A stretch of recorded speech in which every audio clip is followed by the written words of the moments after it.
The Old West, where gunslingers ruled, cowboys roamed, and every saloon brawl ended in a shootout. Or so they say. But what if I told you most of what you think you know about the Wild West is complete nonsense?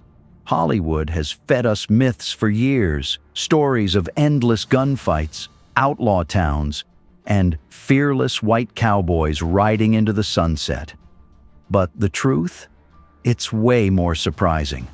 In this video, we exposed the 7 most ridiculous myths everyone believes about the Old West, and trust me, they're not what you expect.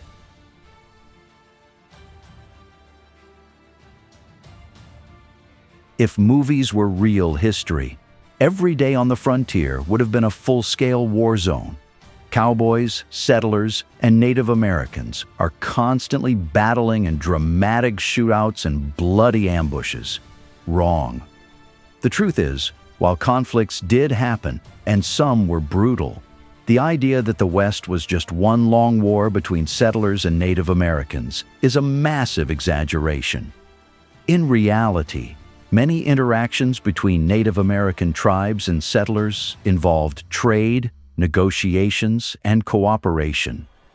Many settlers relied on Native Americans for survival skills, like navigating the land, growing food, and handling harsh winters.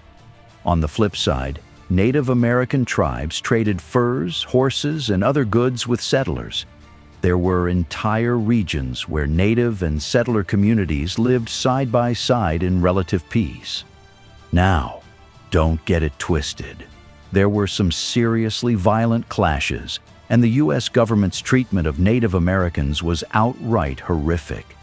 Land grabs, broken treaties, forced relocations, those are all real and terrible. The Trail of Tears? Genocide-level cruelty. But the idea that every settler dodged arrows while racing to build a cabin? Pure fiction. A lot of this myth comes from dime novels and Wild West shows that glorified stories of brave pioneers fighting off savage warriors. In reality, it was much more complex. Some native tribes actively allied with settlers against rival tribes. The Pawnee, for example, often worked alongside U.S. forces against their longtime enemies, the Sioux. Even some of the biggest conflicts, like the Battle of Little Bighorn, where General Custer and his men were wrecked by the Lakota Sioux and Cheyenne, weren't random skirmishes. They resulted from decades of broken treaties, land disputes, and growing tensions. Native tribes were defending their way of life against government encroachment, not just running around attacking settlers for the fun of it. And let's not forget that many settlers weren't exactly looking for a fight. They were more worried about surviving, finding water, growing crops, and not freezing to death in the winter. The idea that they were all carrying rifles, just waiting for the next Native American raid, is pure Hollywood nonsense. One more thing. Native American culture wasn't some monolithic, single-minded group. There were hundreds of tribes, each with different customs, alliances, and political systems. Some were more aggressive in defending their lands. Others were more diplomatic.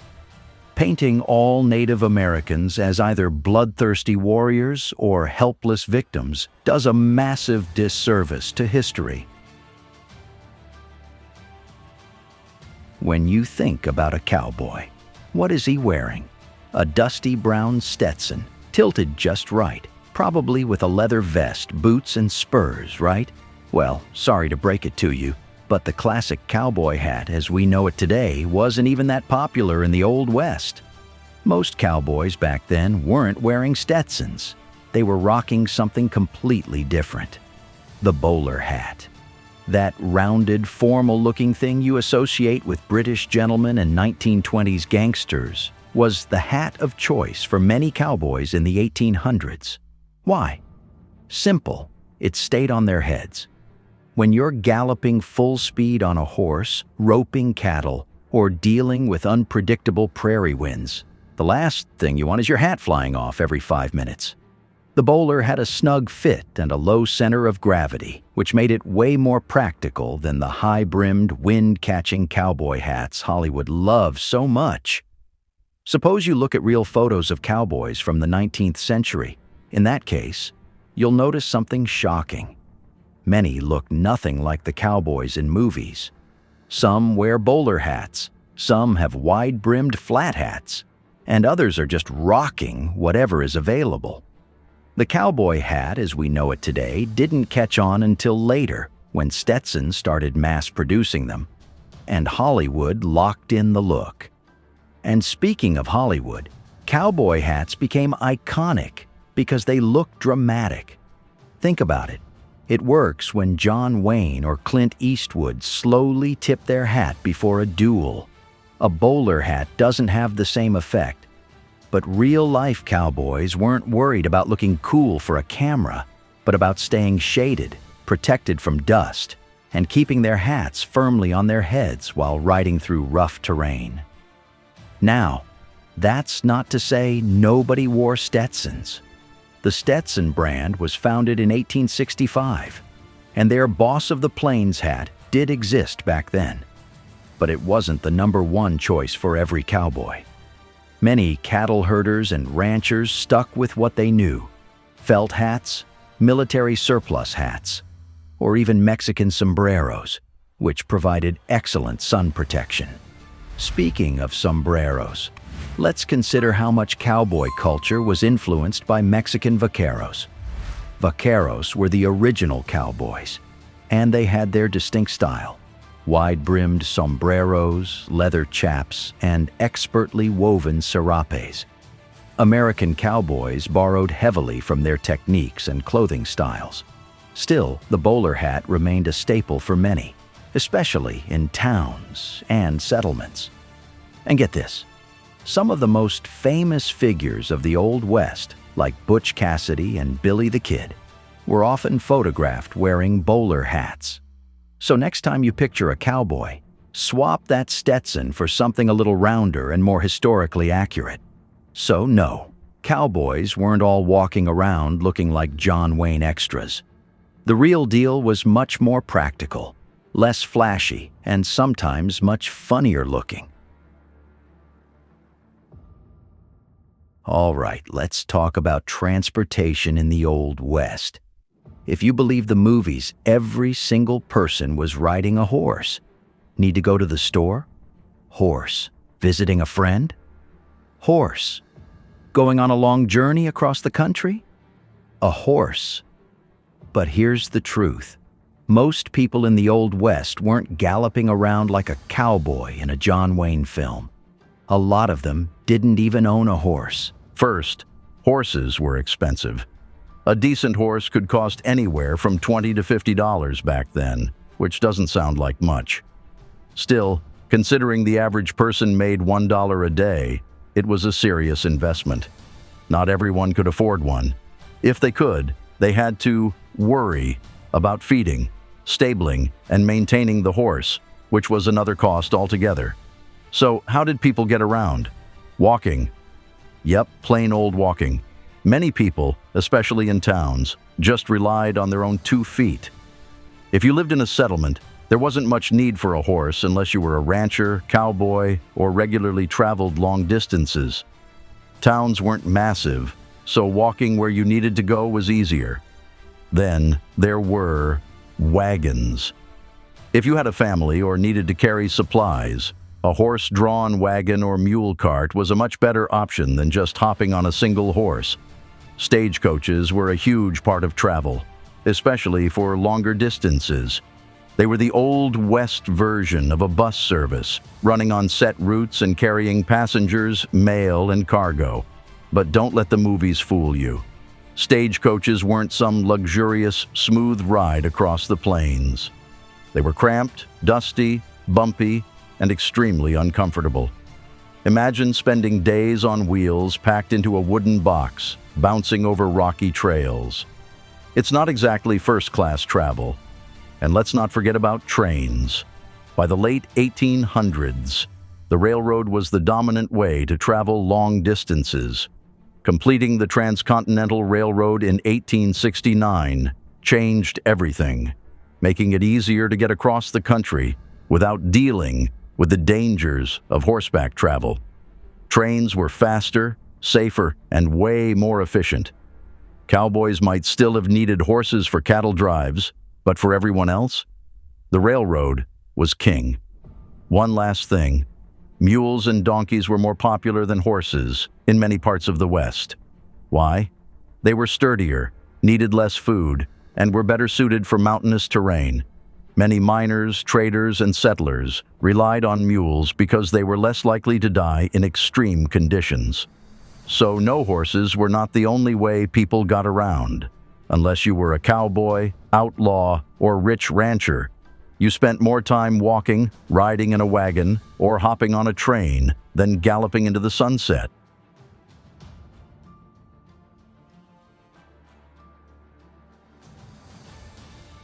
Now let's talk about one of the most famous shootouts in Wild West history, the gunfight at the OK Corral. You know the story. Wyatt Earp, Doc Holliday, and their crew face off against a gang of outlaws in a blazing gunfight in front of the OK Corral. It's one of the most legendary moments in Western history, dramatized in movies, TV shows, and countless books. There's just one small problem. It didn't happen at the OK Corral. That's right. One of the most iconic gunfights of all time didn't even take place where the name suggests. The real shootout happened in a dusty little lot behind a photography studio, about 6 doors from the corral. The OK Corral was just a livery stable. In this place, people boarded horses, which was not exactly the dramatic showdown spot Hollywood had made it out to be. So, how did this mix-up happen? First, gunfight behind a photography studio doesn't have the same ring.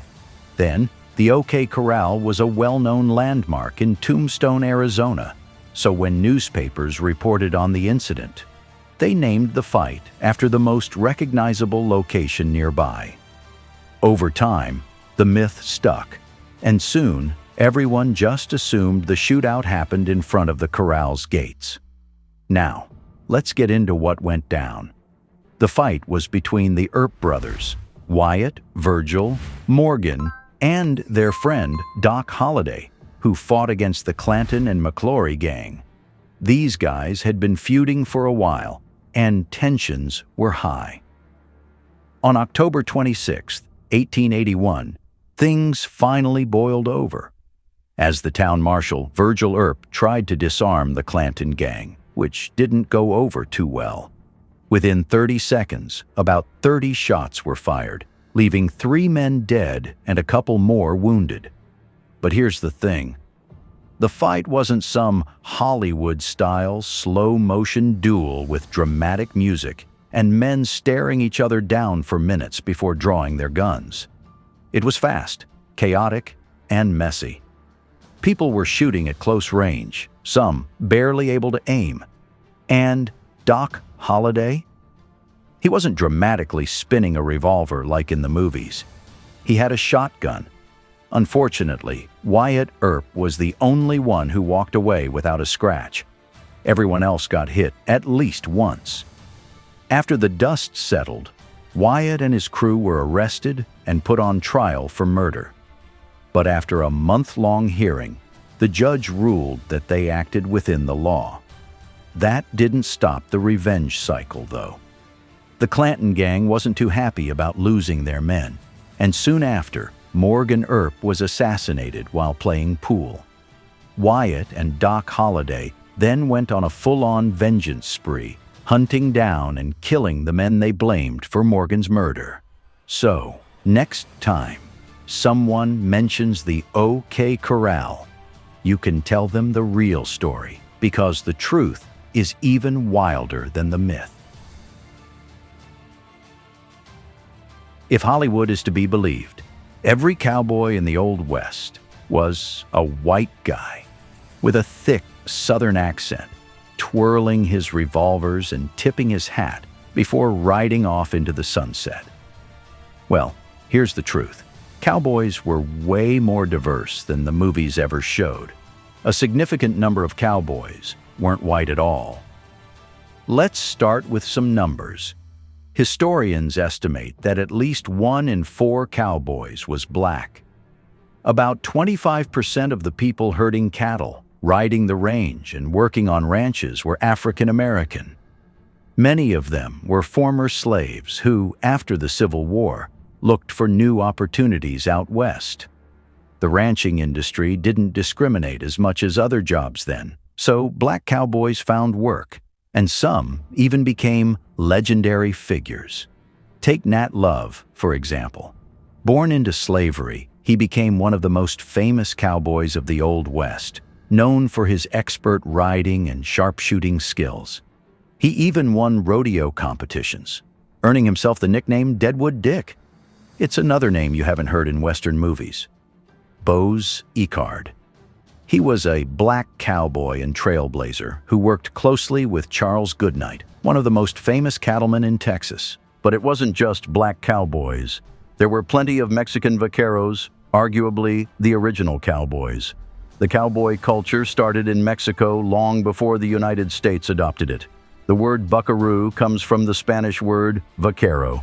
These skilled horsemen and cattle handlers shaped the entire cowboy lifestyle, from how cowboys dressed to how they worked cattle. Many of the lassoing techniques, rodeo traditions, and even cowboy hats were influenced by Mexican vaqueros. Native Americans also became cowboys, often after being displaced from their lands and forced to adapt to new ways of life. Some took up ranch work, proving to be skilled riders and cattle drivers. The same goes for Chinese immigrants, many of whom worked on ranches after finishing their grueling labor on the railroads. So why does Hollywood erase all of this? Simple early Western films were made when diversity wasn't a priority. The industry stuck to the same old image, a white cowboy hero riding into town to save the day.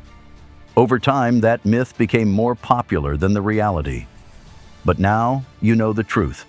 Cowboy culture was a melting pot of different backgrounds, with black, Mexican, Native American, and even Asian cowboys playing a huge role in shaping the Old West. The next time you see a Western movie where every cowboy looks the same, remember it's pure fiction. In every Western movie, there's a moment when a cowboy kicks open the saloon doors, steps inside, and immediately catches the eye of some outlaw looking for trouble. The piano stops playing, a tumbleweed rolls by, hands twitch near holsters, and then, bam! Someone draws first, and the gunfight begins. Here's the reality. Most people in the Old West didn't carry guns everywhere they went. A lot of towns banned carrying firearms altogether. Let's put this in a way that makes sense. Yes, guns were common, especially for ranchers, lawmen, and outlaws. But your average citizen? They weren't walking around strapped like a character in Red Dead Redemption. In many towns, the first thing you saw when you arrived was a sign telling you to check your guns at the sheriff's office or leave them at the saloon. Dodge City, Tombstone, and Deadwood, some of the most famous Wild West towns, all had strict gun control laws. Take Tombstone, Arizona, for example. Right before the famous OK Corral gunfight, the whole reason the Earps confronted the Clanton gang was that they were illegally armed. The town had a law saying you couldn't carry weapons inside city limits.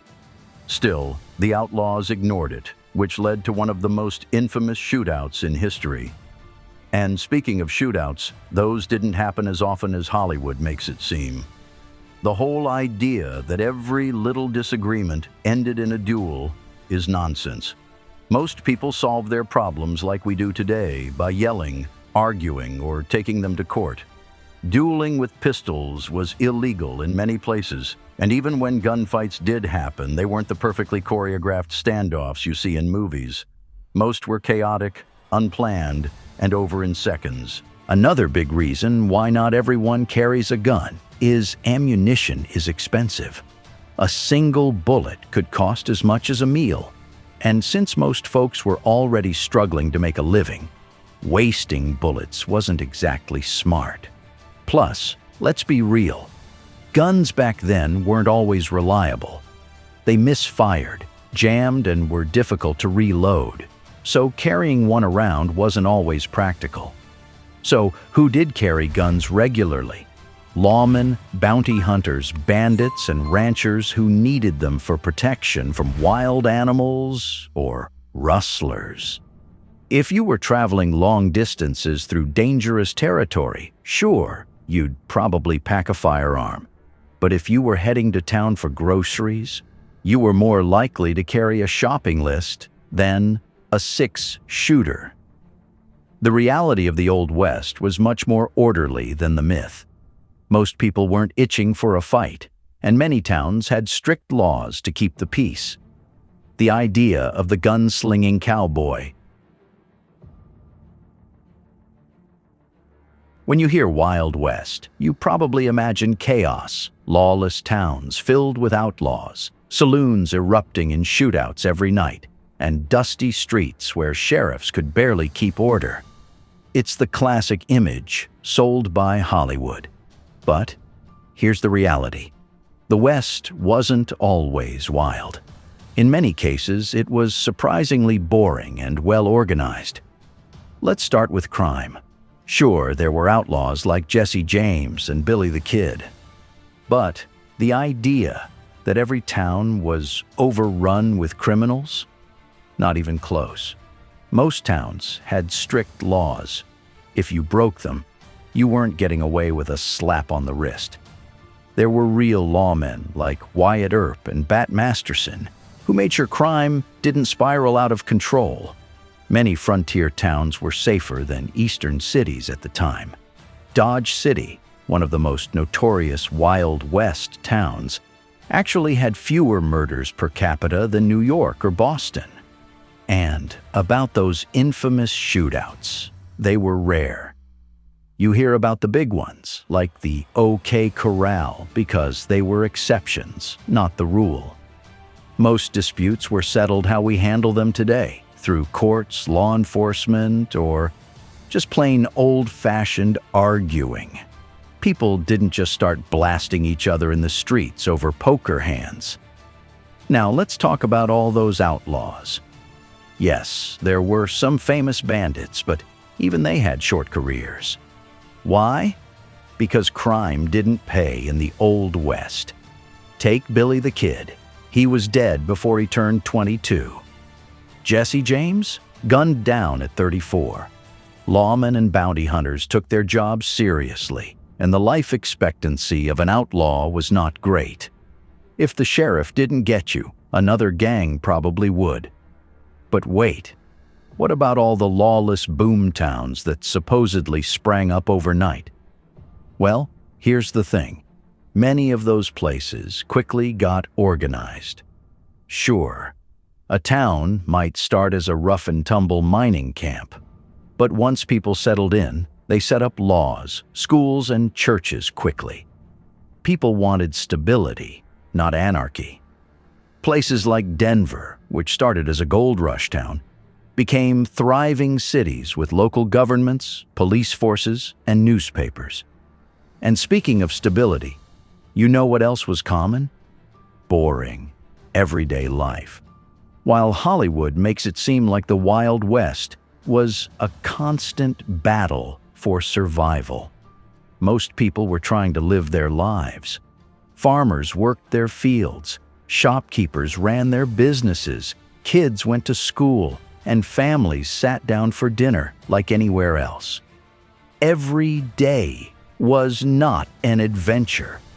Sometimes it was just about making a living and running the farm. You'll know better the next time you hear someone say the Old West was a lawless free-for-all. The West had its rough spots, but for the most part, it was far more civilized than Hollywood wants you to believe. And with that, we wrap up today's episode. Thank you for joining us once again. We hope you enjoyed this video. Remember to hit the subscribe button and turn on the notification bell so you will be the first to see our new updates. See you in our next video.